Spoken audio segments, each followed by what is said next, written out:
imagineu-vos que surt superbé.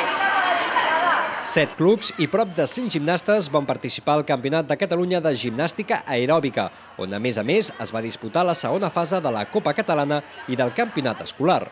Entre els participants hi va haver l'actual campió de Catalunya, Espanya, Europa i el món, Iván Parejo. El jove terrassenc, que compaginava la competició amb les tasques d'entrenador, només va participar en categoria de trio. El Campionat del món va ser a Sofia, Bulgària. Home, la veritat és que anava bastant ben preparat i, bueno, tot era fer un bon exercici, no fallar, que els altres, bueno, si fallava algun, una mica millor, no? Però, bueno, va ser una competició molt bona i al final el resultat molt bo i molt content. Al campionat internacional sempre hi ha una semifinal i després els 8 millors són els que passen a la final.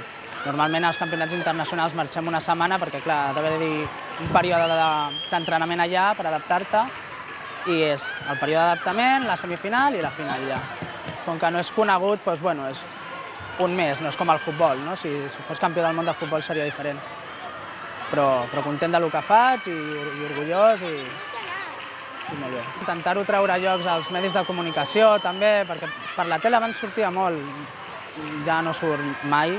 Si ja no surten esports olímpics, esports que no són olímpics encara surten menys. I jo crec que una mica això també a les escoles, posar-ho com a activitat extraescolar i que els nens vagin veient una mica tot. Aquest esport es troba en ple procés d'expansió, com va demostrar l'alta participació en aquesta competició.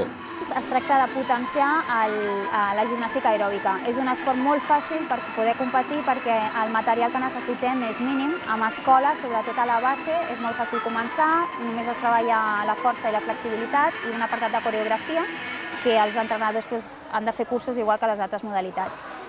Nosaltres tenim al pic de la piràmide el campió del món, l'Iván Parejo, que és la imatge més forta que tenim ara i sobretot perquè és un noi, que normalment la gent associa als esports artístics en què només han de ser femenins i això ja, la societat d'avui dia ja no és així. És molt enriquidora a nivell de motricitat i l'aeròbic, amb el sentit del ritme, de la musicalitat, ho treballem tot amb la força, és que és una barreja. No podem arribar a dir que és un híbrid, però quasi. O sigui, agafem el millor de la dansa i el millor de la gimnàstica.